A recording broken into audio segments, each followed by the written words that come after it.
Thank my brother, the Honorable Nsibambi, for his presentation. I just want to address myself to the law.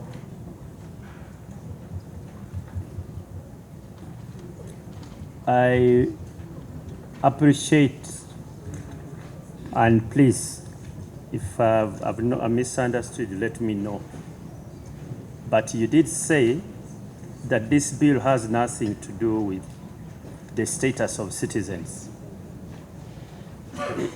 Did I get you correctly? Yes. Okay. Unfortunately, you never address yourself to Article 21 of the Constitution. And I may read it. The Honorable Nsibambi stated, I do associate myself with the bill in its entirety. It's about Clause 8. Honorable Nsibambi, look at Clause 8.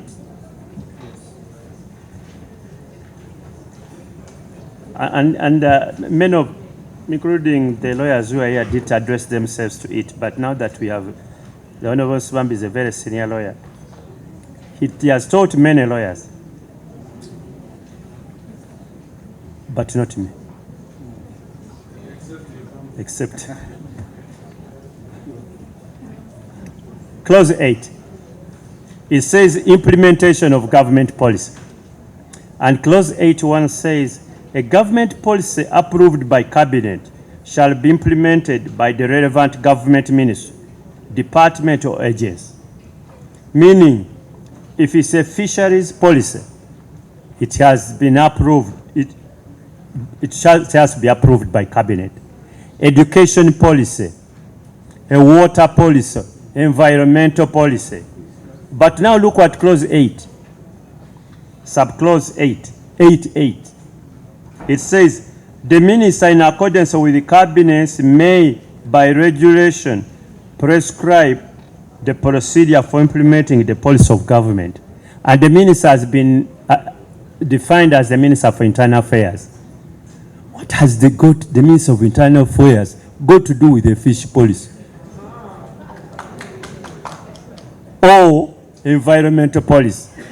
Because Clause 8 brings in all government policy. And it goes ahead to say relevant government departments. But now its implementation, you go to Minister of Internal Affairs. I don't know whether this is law or common sense. Because one, if it's, for example, environment, protection, there is a minister in charge.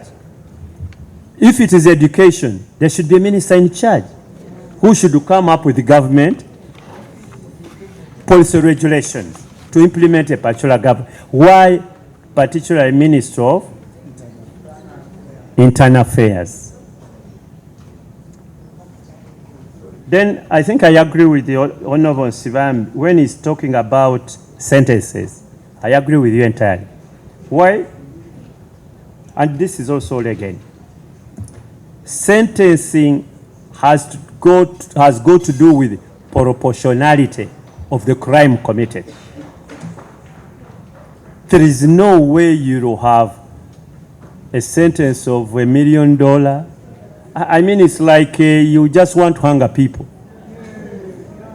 Every sentence should be proportional to the offense of which is being alleged. So I agree with you that the issue of proportionality on the sentences within the bill is actually out of reach, out of the ambit of the Constitution. Lastly, I have been here the last couple of days, and I want you to help on this. We listen to the bankers. I have read the memo of the insurance companies. The universities have also submitted in the application. They're already here. Yeah. I read something very small. And they raise what I would think are legitimate concerns. Don't you think it is high time to address those concerns? Because they have ramifications, serious ramifications. as of the, for example, many of these universities, they don't have money.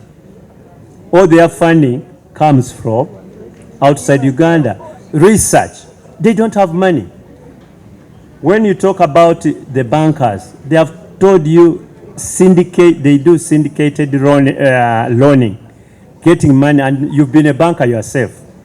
You know this. They get money from outside. If you do what we call over-regulations, don't you affect these particular industries? So, Chairman, I want to close. You see, the biggest mistake we can make, we as lawmakers, is not to be sure of what we are enacting. It is actually stupid on our part. Because what happens, then we get a very vague law and we throw it at the courts. Then you have all sorts of wide interpretations. All of us should be agreed that this is what we want. All. Such that if this particular law now, no longer a bill but an act of parliament, comes to a court of law, it is very easy for them to interpret. But if the lawmakers themselves, everybody has his own interpretation on what he is legislating, then we would be in trouble. That's when we have very absurd decisions from courts. No wonder, one time I was part of a committee. We enacted the legislation and the judge said the intention of the legislature should not have been this, but what was dismissing actually was our intention. I thank you, Mr. Chairman. Thank you. For me, I would rather be... And in every aspect shall enjoy equal protection of the law. Given that the bill is defining some citizens as foreigners, and therefore it has limited some of their fundamental enjoyment of their rights. I'll give you an example. I am Yusuf Nsibambi, living in the United Kingdom, and I have a job there. I'm a citizen from Maokota, and I am building a house worth 500 million shillings. And I have invested so far 400. If I must invest another 100 to build my own house out of my own income, I need permission of the what? Of the Minister of Internal Affairs. Am I having equal protection of the law as a citizen under Article 21? Number two, does the Constitution of Uganda envisage a situation where there will be disagreement on the government policy? Does it? Or it says there should be unanimity. Once it is government policy, everybody must agree with it. And if you disagree, it is criminal on your part. Is that envisaged by this Constitution? Because I thought I want to talk law, I don't want to go to other things. Look at Article 1, the one we are talking about sovereignty of the people. All power belongs to the people, who shall exercise their sovereignty in accordance with the Constitution. The people shall express, that is Article 1(4). The people shall express their will and consent on who shall govern them, and how, and emphasis, and how they shall be governed through regular, free and fair election of their representative or what. Assuming there is anything wrong with the way the people are being governed, do they have a right to say no to dissent? Or once it has been determined they have no right? And when does dissent on the way you are governed become criminal?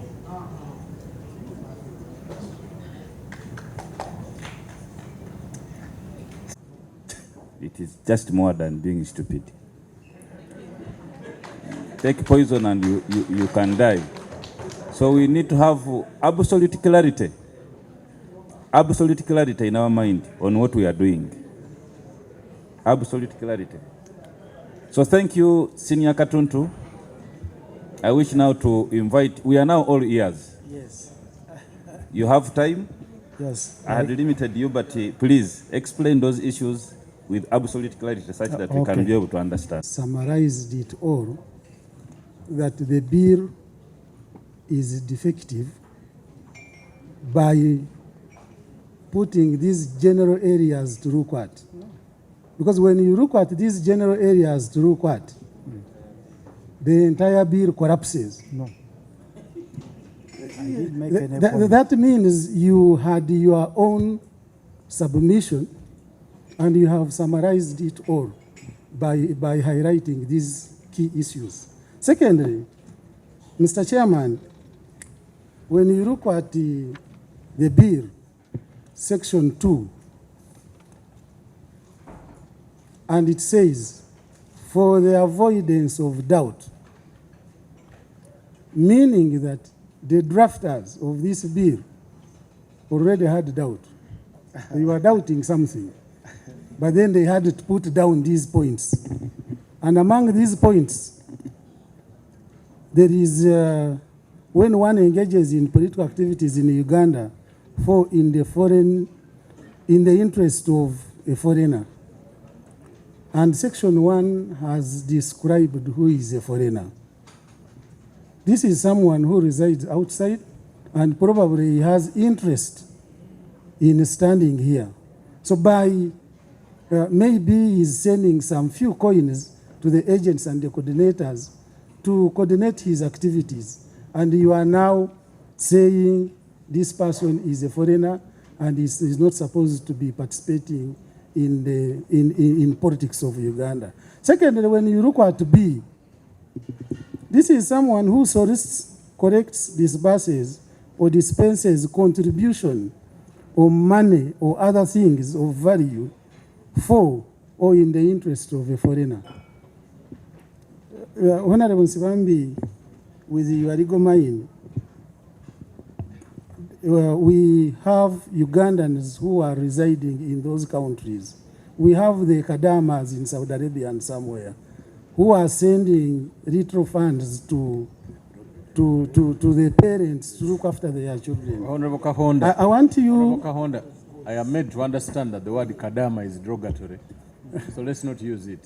Yes, sorry, I withdraw that. I mean, these Ugandans who are doing simple jobs outside the country, casual laborers, and they are sending little coins to help their mothers and their grandmothers.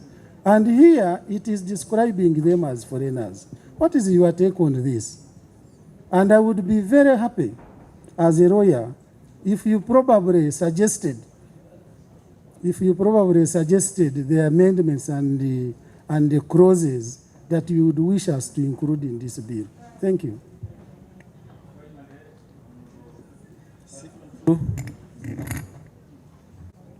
And it's my humble appeal that we respect the opinion of Honorable Nsibambi, who is a witness to this committee, who deserves our protection as a committee. The issues raised should not be personal, but in relation to the presentation he has made.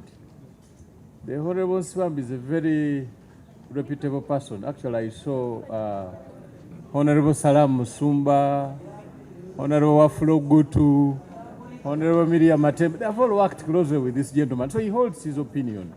And we should not attack personalities, but the submissions he made. Thank you. Chair, thank you for your guidance. Tono obutali butuufu naye teeka bw'olitunulira awamu ddungi nnyo kukuuma ekitiibwa ky'Abannayuganda kye bagamba sovereignty. Mu kusookera ddala njagala okutegeeza abantu abatulaba eyo nti etteeka lino bw'olisoma ligezaako okutuwa ssente emu gye twegenda ne tumanya kyekikwata ku mateeka ag'okukuuma ekitiibwa ky'Abannayuganda sovereignty. Terimenya ssemateeka. Ssemateeka teyeetambuza yokka, erina kutambulira mateeka. amateeka gonna ge bagamba amakadde agabaddewo bagateekawo kukola ku mbeera eyaliwo olwo we tuli kati embeera ndala nnyo twetaaga etteeka lyetugenda tuga nti ekitiibwa ky'abannayuganda bakikumye batya. Mpa ekyokulabirako omukwano gw'ekikukujju mu Amerika si musango ne wano musango kati olina bw'ovunaana muntu awagira omukwano gw'ekikukujju ng'aweereza ssente wano ng'akikoledde mu Amerika. Si kituufu nti ligyeko abantu obutuuze ligamba nti munnansi bw'aba wano nga constitution bwemwoba obunnansi bw'agenda ebweru n'akola ebitakwatagana tajja gigamba nti nabikoledde bweru. Kati abo bakufuula mugwira. Okubeera foreigner si kivumo, okuba omugwire bweru si kivumo. Naye okujjako obunnansi teeka terikujjako obunnansi.